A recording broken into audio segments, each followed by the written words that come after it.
to the second episode of Piece of Paradox. We are here with CheerUpDusty, one of the best bands, or in my opinion, one of the best pop punk bands in the Philly scene today. I'm gonna have them introduce themselves. How's it going, guys? Hey, thanks for having us. Appreciate you making the time. Um, my name's Justin. I sing in Cheer Up Dusty. I'm Brian. I play guitar in CheerUpDusty. Awesome, awesome.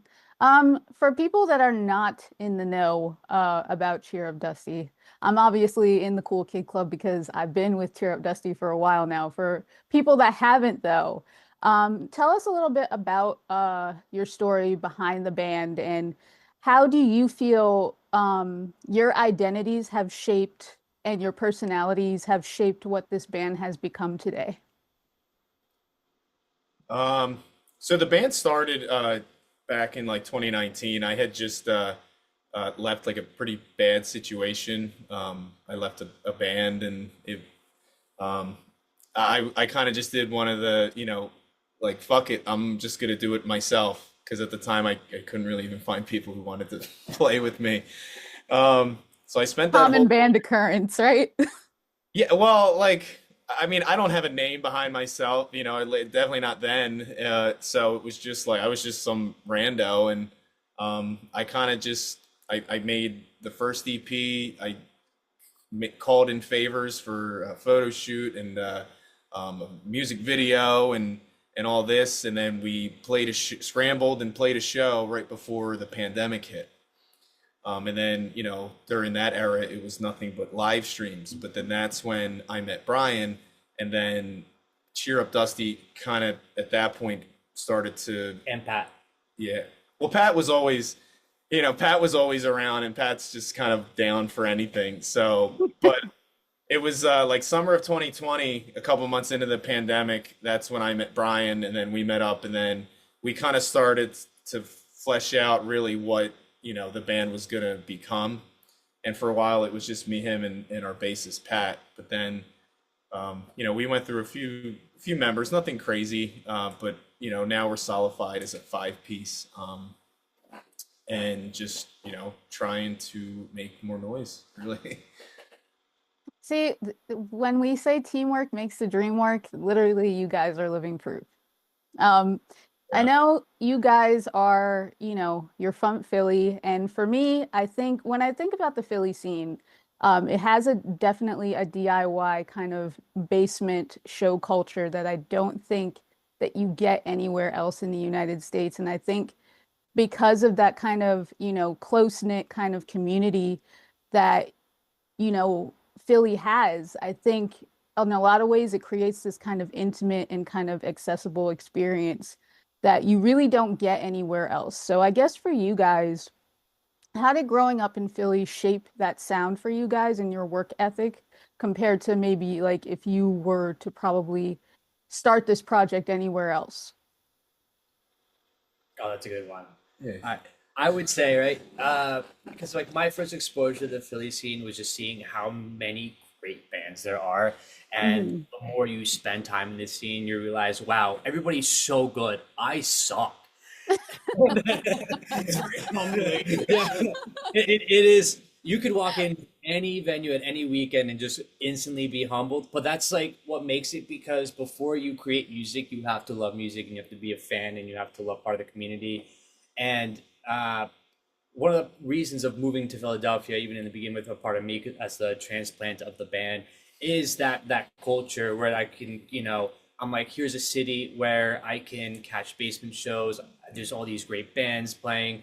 Our former drummer Caleb would just sit around and be like back in the day and tell us all these cool stories. And you'd really admire that because you see, the remnants of that, the people rebuilding that. Yeah, it is a very humbling, everyone's out here, and it's very supporting too in a way where it's like humbling because, internally everyone looks so fucking cool and sounds so good. But Right. however, it's like, it's so cool because they're all your friends. They're all these people that are inviting you out places. They're setting up new DIY spots. They're promoting new venues. They're working here and so and it just makes this city very special. I don't think a lot of people come into Philly and they see how uh, tapped in everybody is within each other, whether they're just a degree of separation or, you know, these two bands, while completely different genres, hang out more than you think. Uh, so that's just, what I love about this.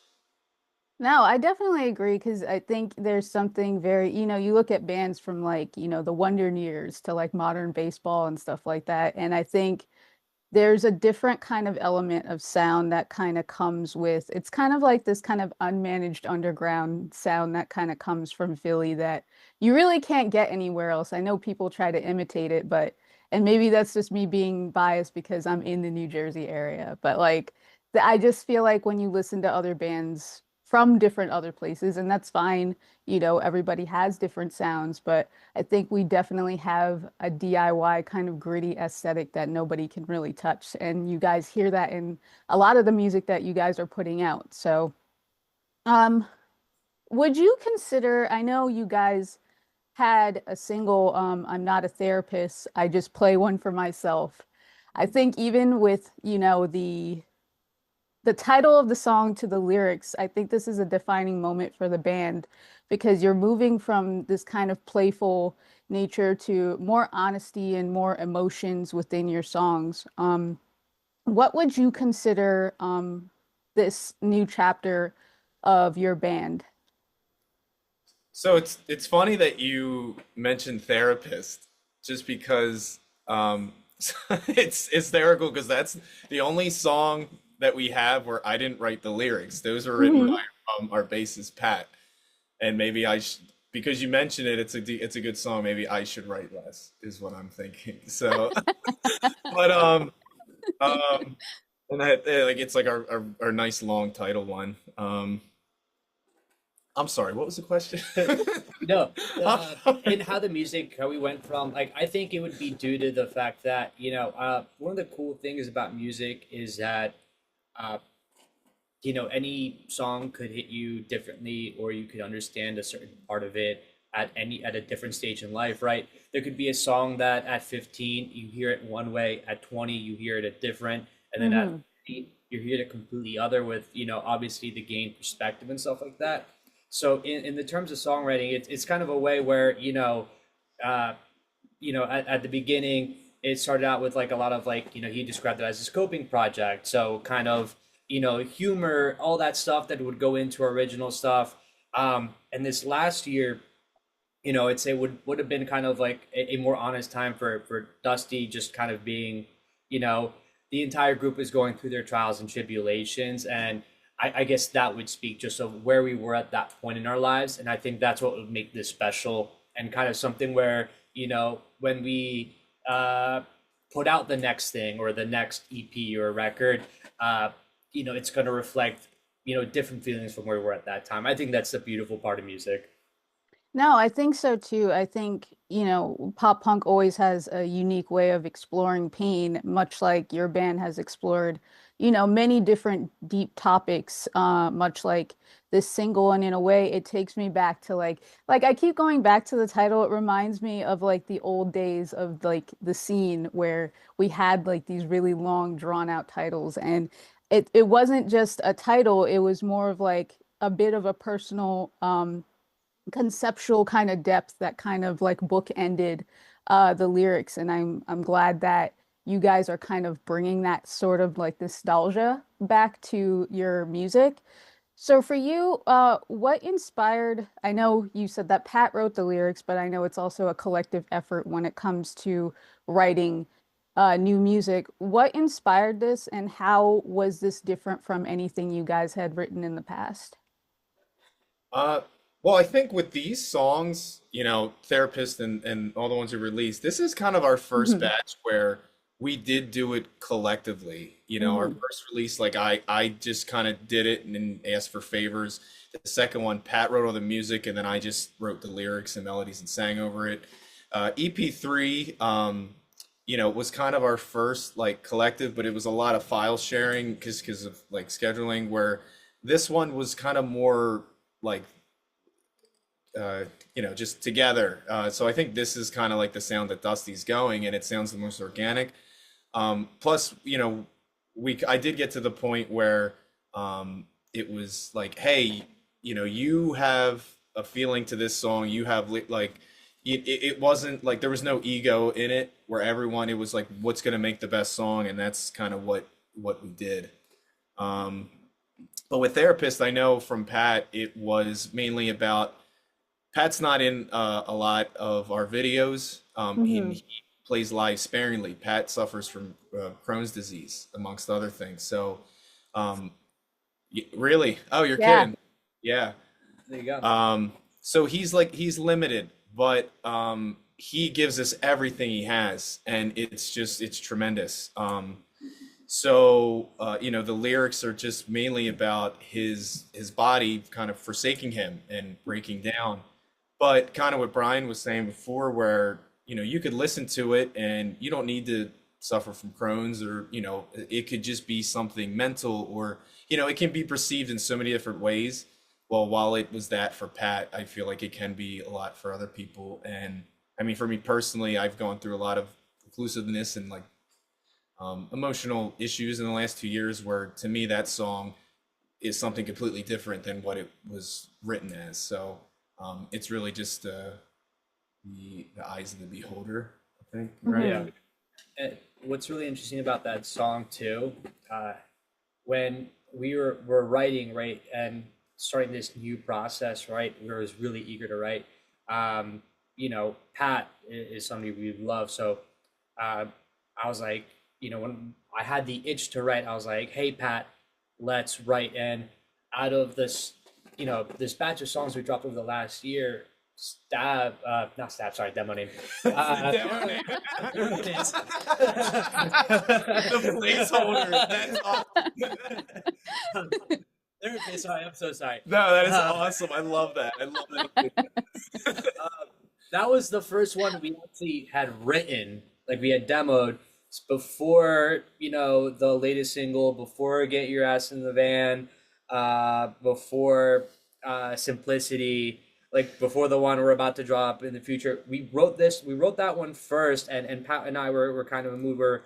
We were feeling the same, that angst we just wanted to capture on. We kind of knew that there was a kind of like because a lot of people will say it's be like anime music, video game music, and I'll take whatever. I mean, it is who it's what It's all inspires Pat, it's what compliments. inspires mine. Right. And fun fact, in the verse, if you slow it down a little bit or play, I have to listen to the demo, but it even part of it we kind of I ripped off this really really really nice little melody line from Donkey Kong Country, the last battle on the Gangplank Galleon. There's a little melody there we ripped off, and but that was like the beauty of it, and it's funny as being that one the first one we wrote, and you know it was just really cool to see that process go. I just want to say that I'm glad that Donkey Kong somehow got its way into this. It's like one of my favorite video games of all time. So the fact that you were inspired by this, like you guys just get major cool points for this, and it totally makes me look at, different things about the song in a totally different way. So that's really cool. Um, for y- for It's you guys, how important is it that you guys maintain this kind of bigger level of openness moving forward? Uh, well, I think it's really important, not only for us, but I feel like any band, because then you're going to get boxed in, and Hmm. then kind of what do you do? I mean, the thing I kept saying was like collecting this, because like every band member, it's funny. It's like we're so different. Like we could never like live together, any of us, because we're so different. But it's beautiful because everyone like kind of has a different role, and Hmm. we're at the point now, I feel more than ever, where we know that like everyone knows their pros, their cons, who handles what, and I think that's where we're kind of gonna be able to take that next leap. It's really just in our hands, but you know boxing yourself in, um I mean, that's just damaging, I think, to Hmm. any band, to any act, to any creative project. I wouldn't Yeah. even limit that to just music. I would limit that to just, if you're a writer, or if you want to write movies or act or anything. I just think, a box is never just never what you want to be in. No, I agree. I think there's different levels of openness too, in terms of like being open and like kind of shrouding in metaphor to kind of let people interpret how they see or fit the lyrics to be. And then there's the level of openness where there is no metaphors and you're just kind of letting it all come out, raw and honest. And I think, with this new single, and even the future ones that are coming out, I think you guys are kind of going into this more raw and honest territory that I think we need a lot more of. And while, it's cool to shroud, honesty and metaphor and stuff like that, but I think right now more than ever, there's too much shrouding things in metaphors and not really seeing things for what they are. So I appreciate you guys being able to step up and, be real and be honest with your lyricism. Um, in the modern scene, I think we've gotten to a point where, there's a lot of oversaturation, and as much as it's easy to, click on something and listen to it, I think we've gotten to a point where, yes, as the human brain can only process so much things at once, we're living in a world that's constantly moving fast paced and it's always changing. In your opinion, how are you kind of battling this or navigating this territory of, with the scene constantly changing and evolving as much as it has? That's a great question. We're very on the same page about this one. But I would say in a world where you have AI slop, in a world where everything is being fed at you constantly 24/7, we live in a what I've heard this term thrown around the last year, this for you page era. So you're not even you're not even getting stuff from the people you follow or things like that. You're getting what's curated and things like that, and it's all happening so fast. I think the best way to battle that is part of what we did in the last question, right? Is just that openness and authenticity. We're entering a time where imperfection is going to be valued more than Hmm. perfection in this world of we can't tell what's real and what's not real. Rather than speaking out our rears or speaking openly. One of the reasons I joined CheerUpDusty is that Justin was really honest at EP1, as much as he hates it now, like I love, and a lot of my friends love even now. But it's like, it's that, you know, willingness to say, this is how I feel, fuck you, this is my heart on my sleeve. And this, honestly, it kind of even describes, who he is as a person. It describes who I am as a person, kind of why I'm in this band. And as long as we have that authenticity, we have that openness, we have that transparency. I just, at the end of the day, there's no regrets there, and that's really what we all have to do. This is who we are. Uh, Hmm. we're not like, just here at face value, and, we gave you what we got. We're I think that literally in a Philly basement talking to you right now. Yeah. it This is, can't this get is any who more we are. DIY than that, right?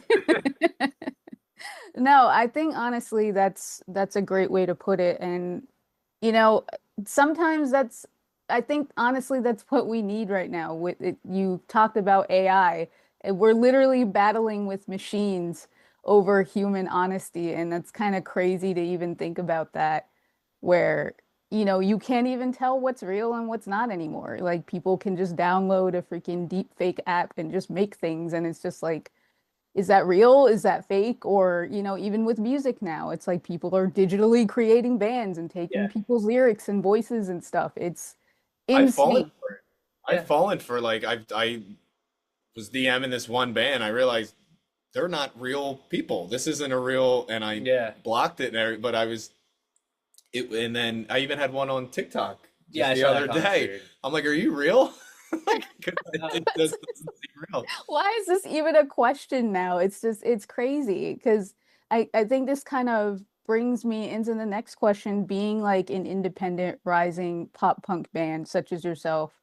What is your biggest logistical or even financial challenge you have experienced, and how are you dealing with that and solving that problem? Financial problem, everything.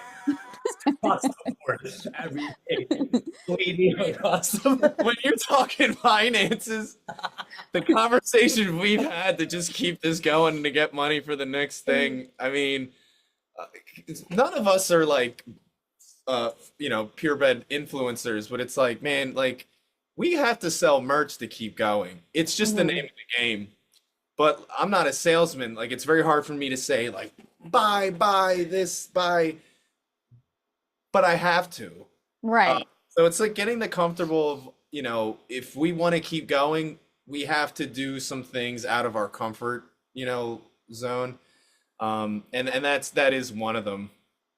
Otherwise, I won't say which band member, we just make one band member pay for everything.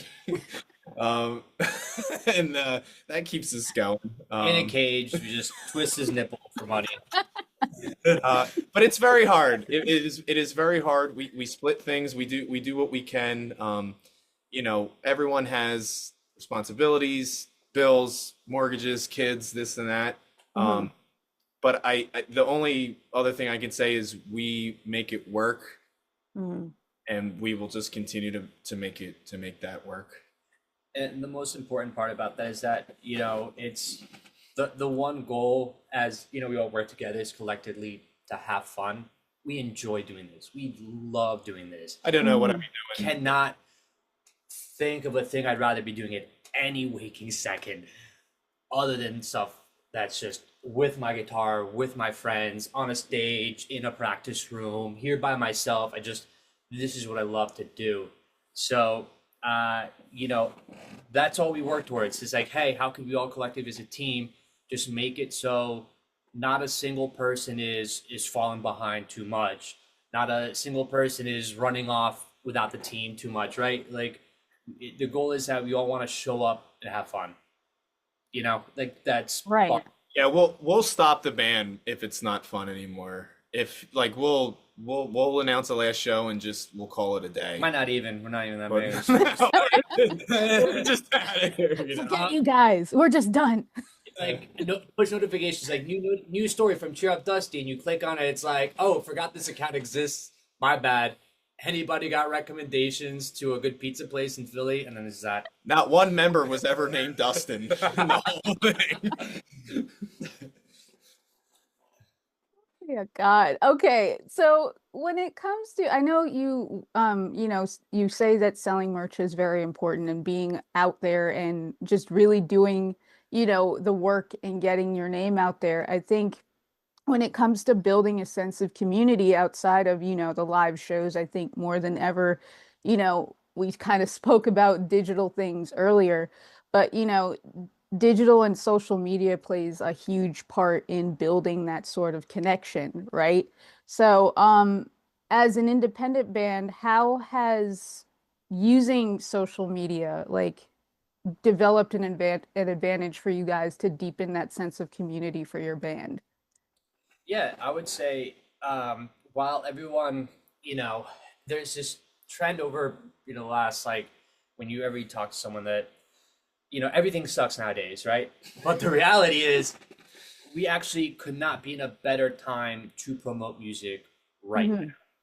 The things that I'd have to do as a 1 year old in 1995 to get my CD out. First of all, the crawling is insane, but just going to places and, but even that back then is like pre-internet. So I'm going places, I'm doing all these things, marketing costs more money. 2005, now we have MySpace, we have internet, right? Might suck for some people, but it's the best time ever because now I can make top eights. I can reach out to my people. I can create emailing list. Everyone has an email, pays attention. That's how they mainly communicate. Fast forward 10 years, while it's changed, again, better time than ever, more people than ever on Instagram. Things are pushing out and stuff like that. Fast forward another 10 years, now we're on TikTok, right?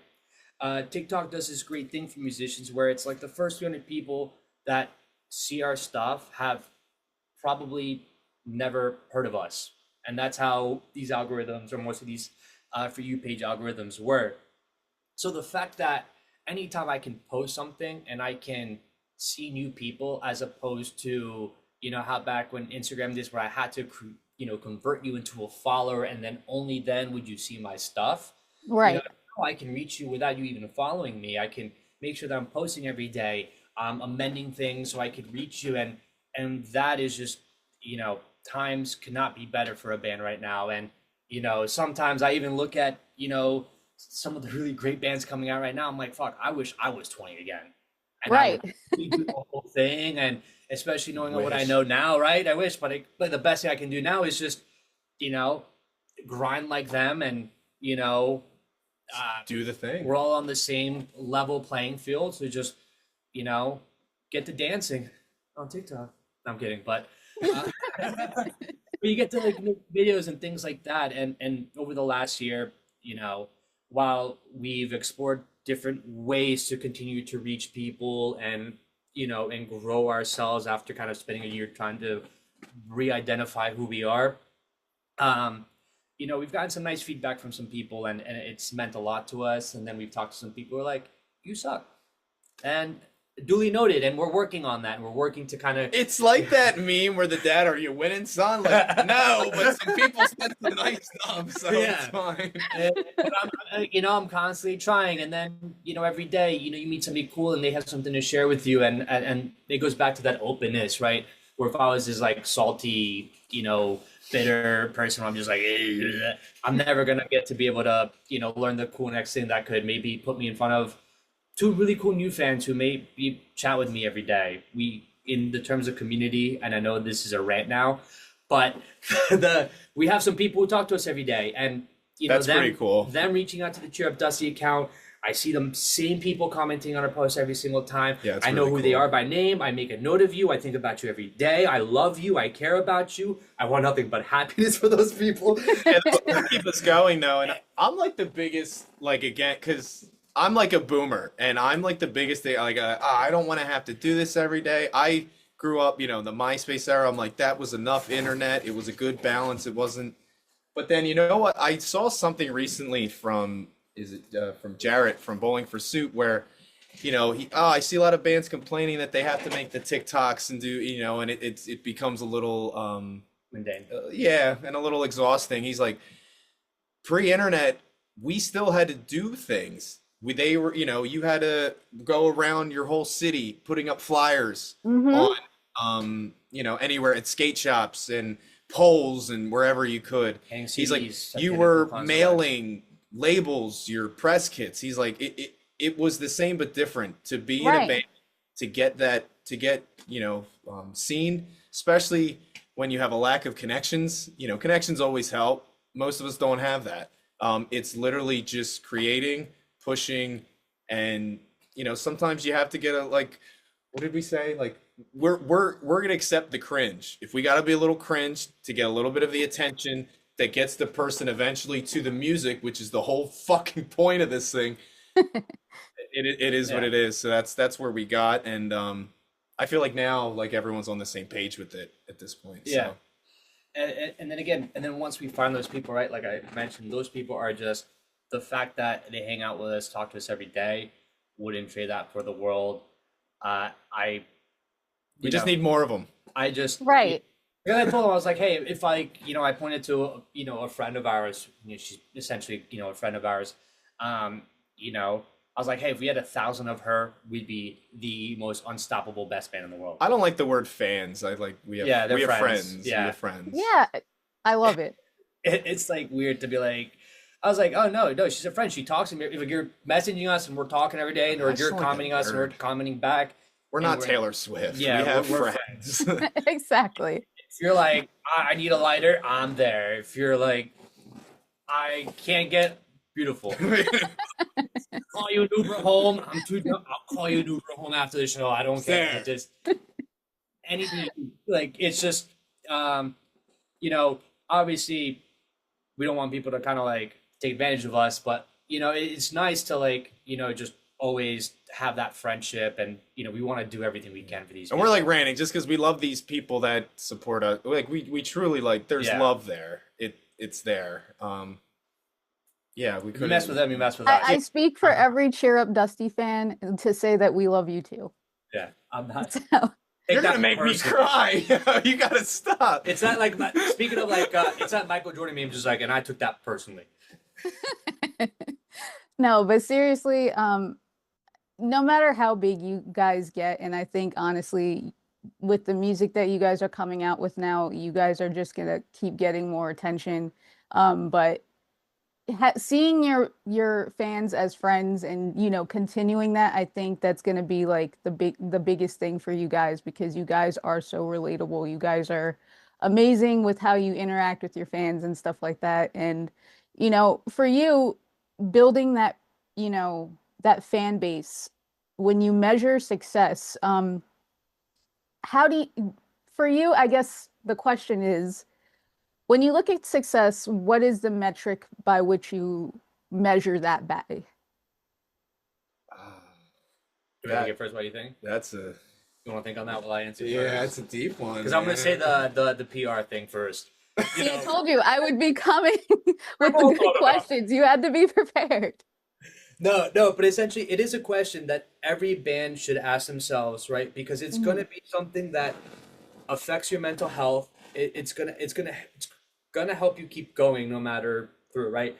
I, as young as I was, have always wanted to do this, right? Mhm. So when I'm trying to look back at, what 12-year-old Brian would have wanted, right? The answer to that is just I want to be able to do this, uh, you know, as my life undisturbed, nothing more, nothing else, right? I don't want to have another job. I want my friends to be able to do this. Like that is success. Success for me and CheerUpDusty is if we get to a point where the rest of the band can you know, all quit their jobs because, again, we're not trying to become millionaires out of this. We're not trying to, through selling merch, through doing the good band things, like everything you should be doing, you could in this day make a living as an artist. It is possible, it is doable. So if I can get to a point where, half the band has quit their job, everybody has quit their job, I would say, but me, I know we'd have succeeded. I'm in a position where, through privilege and, luck and stupid luck, I've gotten somewhere cool and it helps me do this stuff. I would absolutely want to do music every single day more. But I just would, my measurement, right, is knowing that, I'm going to be the last one to quit. I already know that. So once we get three out of the four, I'm be like, hell yeah, I'm next. I know we're on it. I know we're in such a good spot. So for me, that measurement of like three of my best friends are doing this as a full time, whether in Cheer Up Dusty or whether in some music related project that they've gained through Cheer Up Dusty would be solid. What about you, Justin? Um, it's it's such it's a funny word. Success is before I was in the band that I quit before Cheer Up Dusty. I was only in that for a short period of time. I hadn't done anything musical for about 7 years. I had Mhm. my son when I was 19, um, and then I when I was told, my girlfriend at the time that she was pregnant, I think if most of my equipment was sold within a month or so. Besides like my first guitar, something that really meant something. But I sold a lot of my equipment and I just didn't think about music for years until my mom just came to me one day and said, "You're not the same." And then that's what started oh, I have to do something. Um, so the fact that I am now in a band that is going on 7 years, we have four EPs, and we've played, I don't know the count, but maybe around 10 different states, something like that. Um, Jarrett Reddick from Bowling for Soup knows we exist. The band Punchline, who I grew up with, knows that we exist. Um, I've reached a point in this band that me, just starting it, I didn't think. I didn't think it was gonna do this. So I've reached that. So now it's kind of I'm making the next goal. Where Brian's kind of right. I don't. None of us need a gold toilet. None of us need butlers or anything. But if I could do this full time, that would be a dream that I never had, or that wasn't, conceivable at some point. Um, but at the end of I'm having fun on the journey to get there Mhm. because he kind of said with your last question, like I don't know what I would do if I wasn't doing this. I don't. I don't have that many other hobbies or anything. Like this is what it always was. So my life really wouldn't make sense if I wasn't doing this. I would have my mother telling me I'm not the same. So my level of success would just has already been accomplished, and now it's well then let's make something you never thought was possible, and that's kind of where I am mentally with it. But um, like I kind of said before, I left this situation of these guys that I thought were friends and I was playing with, and it just wasn't. And then I have, a friend here who's I want everyone else to quit their jobs, and then I'll be the last one. That's our band right there. Like that is us 100%. We have a bassist who can barely move half the time, but he's our bassist and he contributes, and it's just and that's just I don't know. I'm like rambling now. That's our band I right was there. gonna tear, and then you made me laugh. You're making me tear up right now. I was like, You're gonna cry, and then I'm yeah, gonna you brought cry, the and bad then thing we're and all like gonna snapped me cry. out of it. I had to You know? I didn't want to like ruin the moment and like just crack up. No, like um it's That's so funny. we've done everything, but now like man, if we could really just get enough people to buy into who we are and what we're doing, who knows? Or else we're gonna be a band for X amount more years and we're just gonna have fun, and then maybe one day we won't be a band, but everything we made will still be there. And the Mm. fact that it exists, if that's the worst that comes out of this, I'm fine. I'm totally totally fine.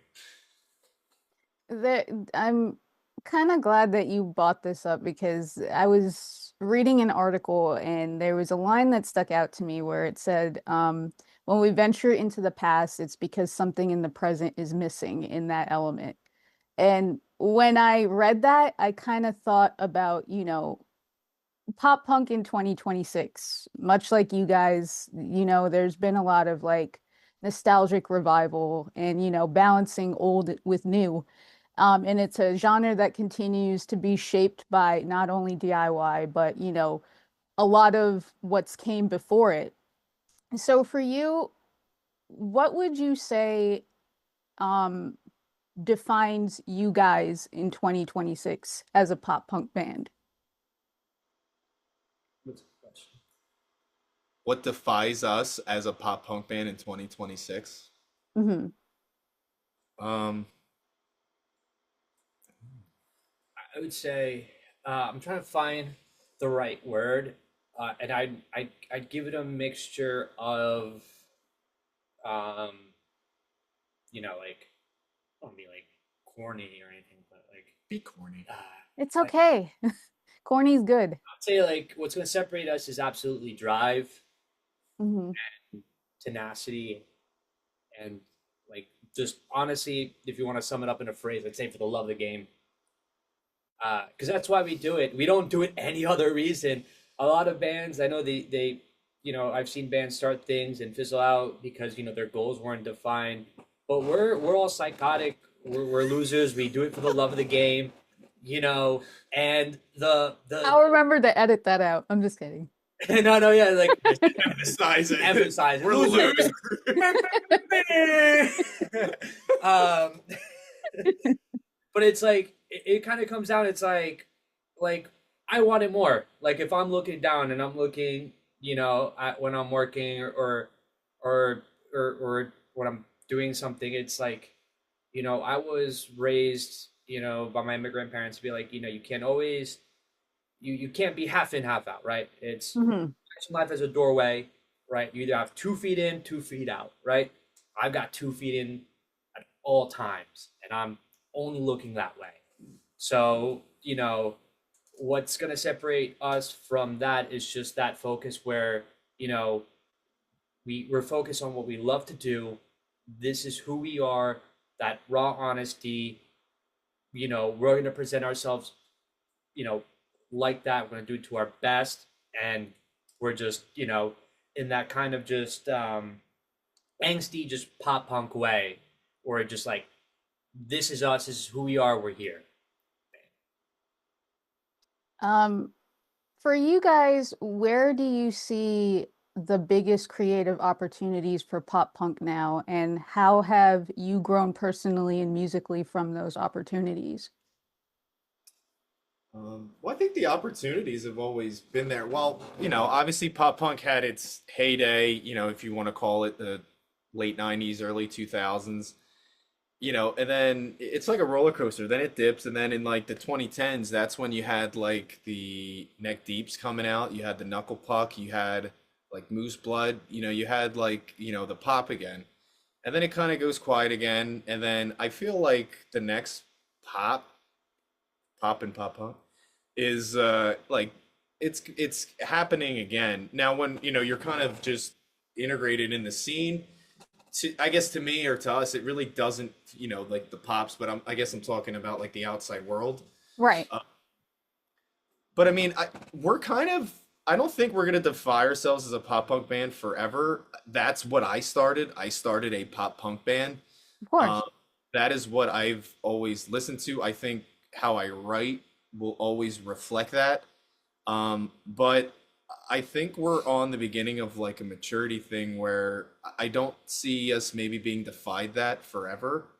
Um, I mean, at this point, I think we just make the songs that we like, and when we're writing together, I'm thinking of everything I want in like, but I'm thinking of Brian, I'm thinking of Nick, Jordan.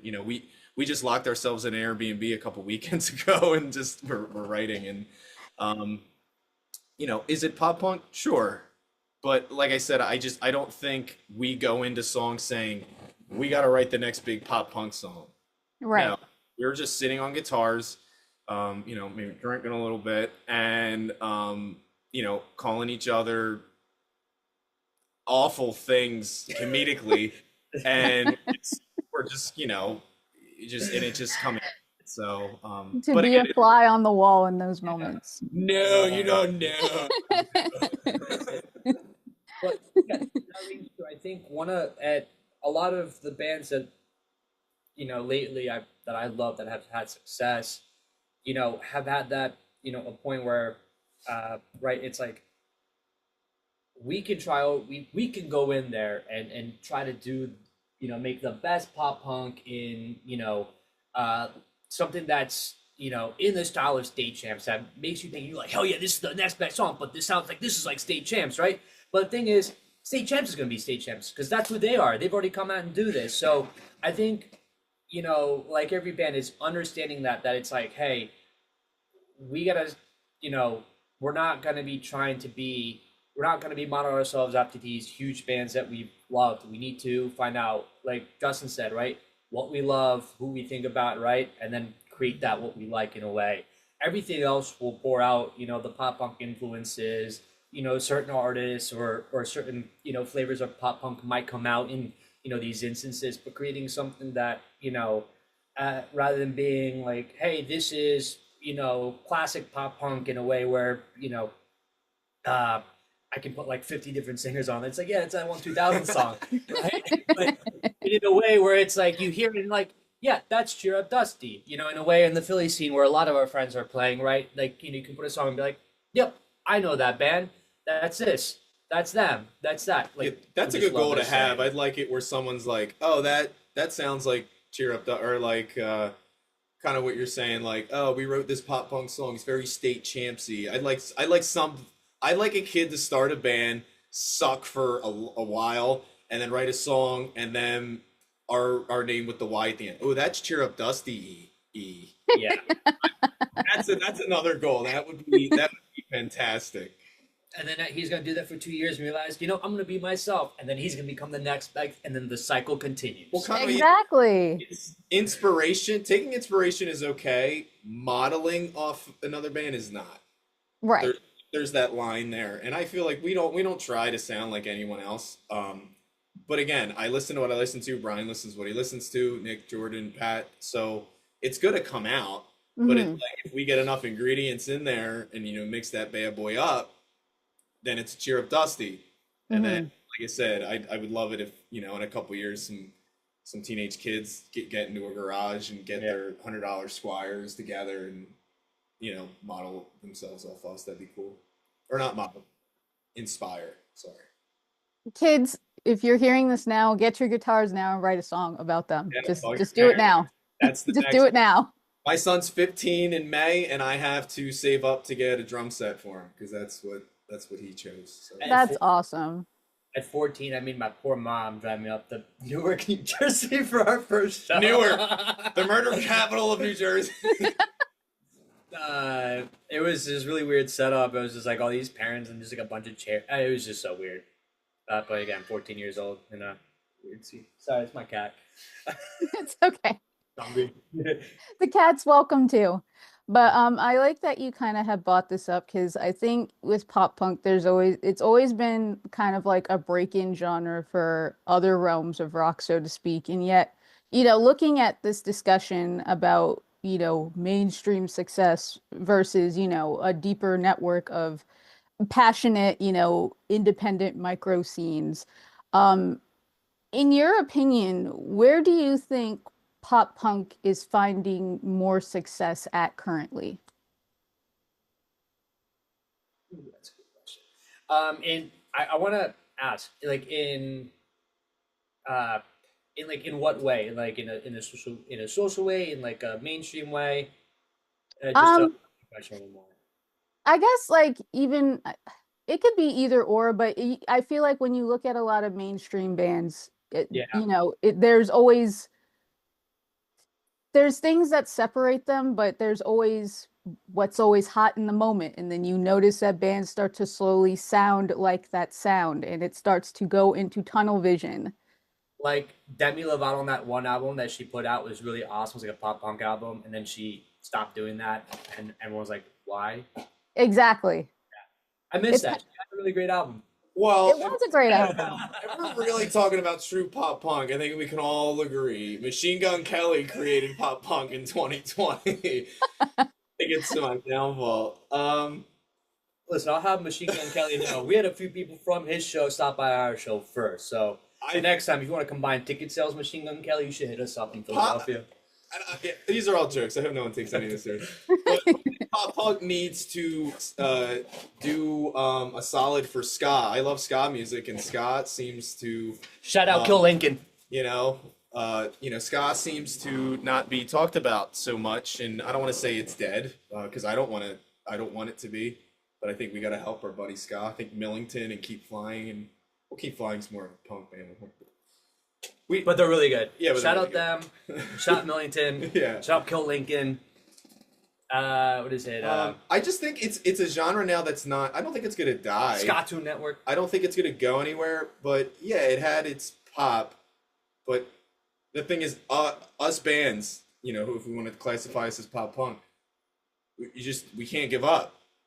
Mhm. It doesn't have to be our song. Like I would love to hear a pop punk song on Top 40 radio. But we got to keep making them, all of this together. So uh, I'd say just for like the longevity of it, just show your kids, don't stop listening to it. If you're still listening to stuff from the early 2000s, bump it louder. Um, but then also don't give up on the 2010s, the 2020s, and so on. And we'll come back. We could bring it back to 1999. Enema of the State coming out. 2004, American Idiot coming out. Like we can do it again. But it has to be created, and AI is not going to do it. Of course not. Not gonna do it. No, I think more so, I think a lot of the, more independent bands like yourselves need to have more eyes on them because while as great as, mainstream bands are, I feel like people miss out on what makes, the cheer up dusties of the world so great. And you brought up ska being a one that needs to have a significant amount of deal paid attention to. It's like you look at bands like Real Big Fish, you look at bands like Zebrahead. They didn't get success out of nowhere. You know what I mean? But they're bands that are not really talked about anymore because, it's a niche genre as so I'm hoping that, people start to look at other bands and other types of subgenres and really see that there's another world out there, but besides what's in the mainstream, if that makes sense. Yeah, it does. It's like you want to expand it of not just like music scene people, people who go to small shows, like Hmm. mainstream music intakers would also just broaden to, your favorite band, or not even band, your favorite act, your favorite singer, etc., might have less than 1,000 on Spotify. It's there. My son, he's getting really big into indie, like indie rock. His favorite band is the Front Bottoms. He likes Leisure Hour. He loves modern baseball. So he loves all of that. And I showed him a few bands from around our way, and he fell in love with a band called Elephant Jake. They're Oh, here. They're awesome dudes. And he loves them. Another band, Afloat, is another one. Again, he's just like I'm saying, like I'm showing him, this is in your backyard. This is right here. of course. He's 14, and I'm opening his mind, and he's just like, it. It's right here. I can do it, and I hope he starts his band this year. Yeah, we have this like thing or kind of, you know, problem caused by, social media where nobody wants to show up to something until it's already cool, right? They want to Hmm. go that's already blowing up and all that stuff. But the thing is, it's like, there's so many cool people in your community setting things up. You want to go to an amazing, you could have concerts be your every weekend thing. You could be your escape. There's so many things happening, but again, it's just going out, being a part of it, ditching, right? Um, the $300 tickets, focusing on your community, going into that, right? Um, and or just that giving things a try sense, right? Because again, um, especially around the Northeast, I'd say, right? It's cool. A lot of people aren't, you got to drive everywhere. People are just, hey, if I'm driving 20 minutes across town, whatever, it better be good, But then you go Right. to the Midwest, right, where some of these smaller bands are popping off, and they've got nothing to do, so they're at house shows every weekend. They're at DIY shows and events and putting things together. And some of the coolest stuff right now is happening in Ohio. Why? Because everyone there is saying, nothing else to do around here. Let's all do music. Yeah, Music's so cool. Northeast needs to step up the game. Midwest is taking us over. Oh No, wait, I Sammy, tell me this though. Is it not the coolest thing to say when something does pop off? Oh, I knew about that, or I saw them in a basement. I knew about them when they just start. Like that is the cool. If it's true, anyone can lie about it. But if it's true, right. that is the coolest thing. I saw the one. I saw the Wonder Years play in a basement for 30 people. I had no idea who they were. And then it was like 2 years later, the Upsides gets released, and they're the best. They're Philadelphia royalty. Do you know a That band? That's cool. Yeah. yeah. Do you know a band that Happy Fits? Yes. I don't know how long you've kept up with them, right? But I think some of them, or a couple of them, used to go to Raritan Valley Community College up in Bound Brook, New Jersey, right? So up when they dropped that first EP, I saw them like 2018, 2017 in a house show in Philly. They played a packed basement show. People drove from Connecticut, they drove from Maryland, things like that. I have the video of them just, dated to that time. And then recently, my girlfriend buys me tickets because they're playing the Fillmore. So now we're going to the biggest venue in Philadelphia. I'm watching this band that I watched It's right up. possible. It's there. I was It is. close to the dude in the cello, and now the dude on the cello is all up there, and they sound amazing. And it's like for me that made that show way much like all that much better. Just knowing it's like wow, this is how they sound now, or all that they've accomplished. Seeing where It they is were really and how cool. where they're going. It's so awesome to see that. And then No, I totally agree with you guys because like you brought up, I saw that band in a basement show one time and I had no idea who they were.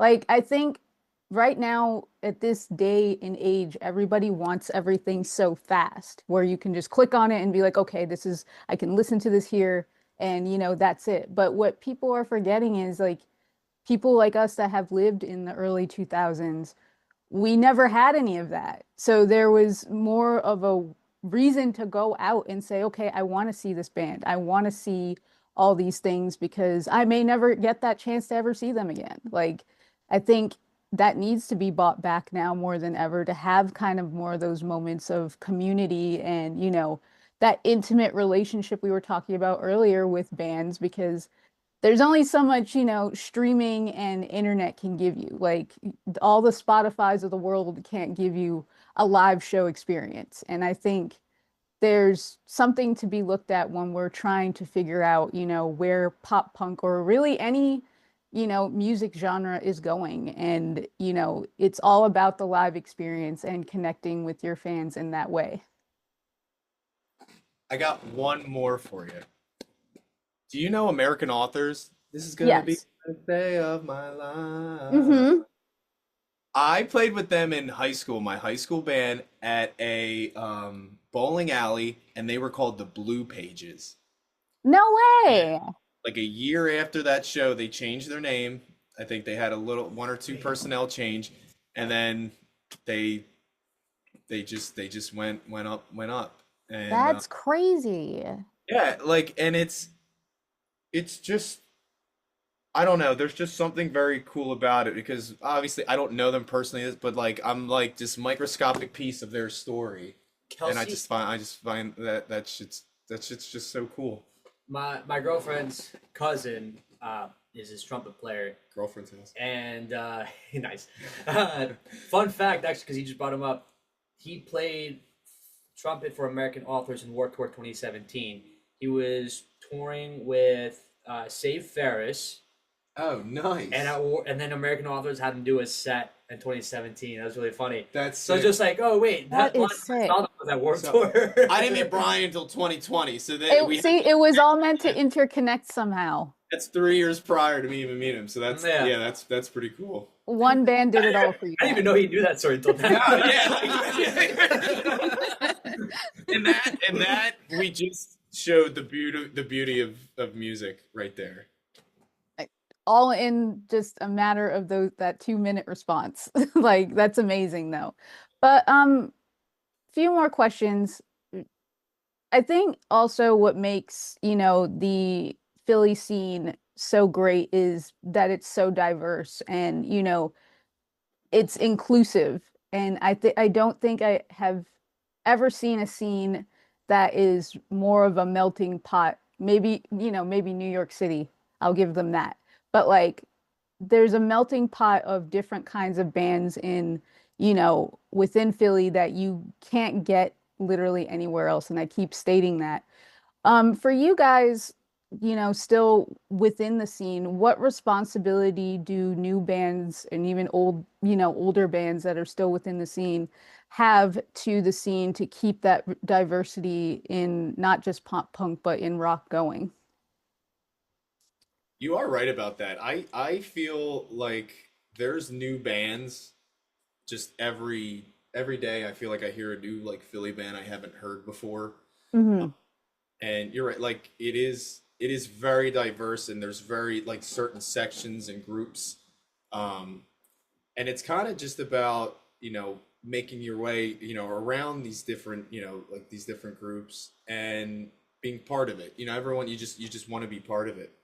But it's funny that we can go from being on a bill of, like maybe like harder bands, and then we can go and play with the indie bands too. And you see a lot of like what is it, like a bill mixing like of the different genres, and it kind of just it broadens, like there's so much potential, like you don't have to like worry about who you're really playing with because I feel like a lot of the Philly, a lot of bands and just the scene itself, everyone kind of, it's like that unwritten thing. There's respect everywhere. Hmm. And like there isn't an unsafe show to go to, I hope anyone that ever comes to our shows, just if they're uncomfortable, they tell one of us, or if there's something going on that they say something and they should feel comfortable to do so. And I feel like every show you go to has that, regardless of Hmm. who's playing, what genre, what what gender they are, what sexuality, like all of it. Like it's just Philly shows are just like a beautiful thing, and like I said, it's just everyone kind of just knows that. I don't feel like I've been to a show in Philly that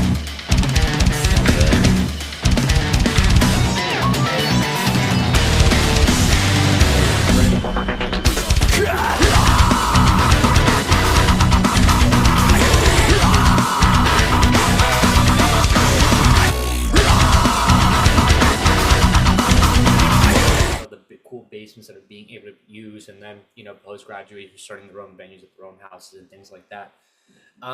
But yeah, it's really important that we stay open, we kind of stay leading the way.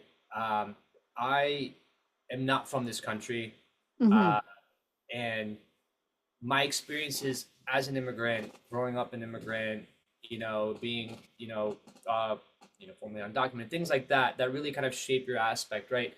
Um, Again, I'm really thankful again, and part of why I chose the Philly scene. There's this very uh, left leaning, very progressive way that people in this community love each other. They want to support each other. There's no hatred and animosity. People stomp that out really quick around here. I wanted to swear for emphasis, Right. because this just is not something that it just I can only imagine where stuff like that it would fly, just not around here. And being who I am, I do feel that I personally have a responsibility to make sure that I am speaking out, for other people of color, for other immigrants, for other anybody who just wants to kind of feel welcome in our space. I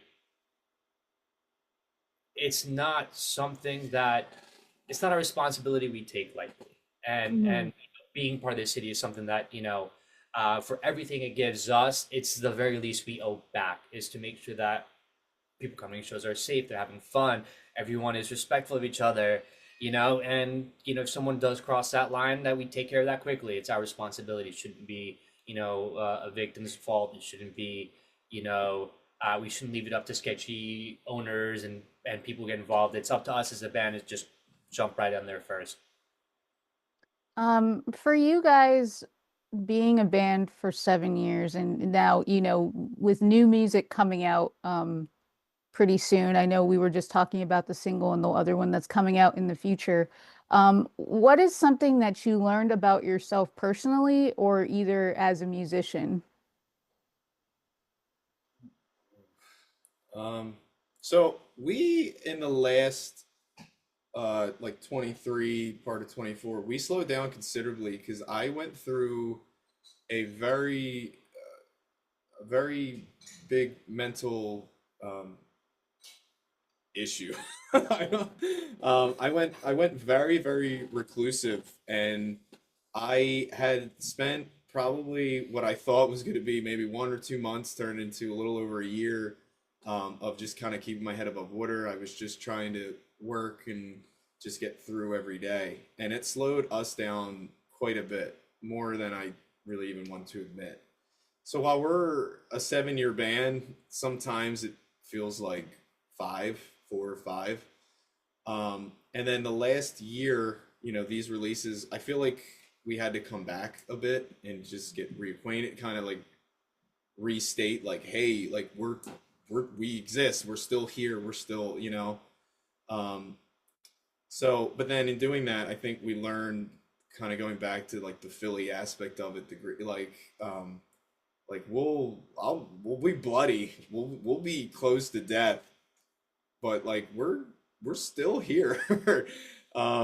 And I think right now the best thing we can do is just to not slow down. I think we have to stay consistent if we're really gonna have kind of the a shot at carving the name out for ourselves that we really want to. Um, if I can ask and if you guys can indulge for fans or even new fans that are just getting into Cheer Up Dusty, what is next for you guys? And is this, you know, these singles that you're putting out, are they a part of something bigger that you guys are working on? Yeah, it's a fantastic question. We have uh, one more single that's going to tie the last year's releases into an EP. You know, Hmm. I know it's a different way of doing things, but in a day where if we drop this EP, we know that half the people, or even 70% of the people, unless you're an active fan of ours, most likely is you probably listen to one or two out of the five songs. So regardless, it's going to be fresh for you. We're excited to put that out. And that's going to be something that when we cross that bridge, it's going to say, hey, just the close out of another era. And I think we're really, as we have over the last year worked to kind of rebuild our foundation, and we're building that consistency and stuff moving forward as we're really kind of like, lock in step now. I think, in 2026, it's not going to be, I can't give too many details of windows, but rest assured that there's be something new soon with it, definitely by before March, hopefully. Then the next goal is that there will be more in 2026 from next era Dusty, which we're really excited about. Even the demos have us all like kind of flirting with each other via text. It's really cute. It's like, ooh, Nikki, it's so nice. Like Nikki, you can hit on the guitar. But We gas each other up a lot. yeah. I Uh, think that's important though. That's good. It keeps the creative juices flowing and the energy just up. So that's cool. Yeah. So new era cheer Dusty, we're gonna work as hard to push that ASAP. But yeah, that is gonna be come from 2026. It's not gonna be, any there's not gonna be a slowdown per se, but we're just gonna continue promoting. We have a weekend small mini run from uh this side of PA to Ohio in March, which is exciting.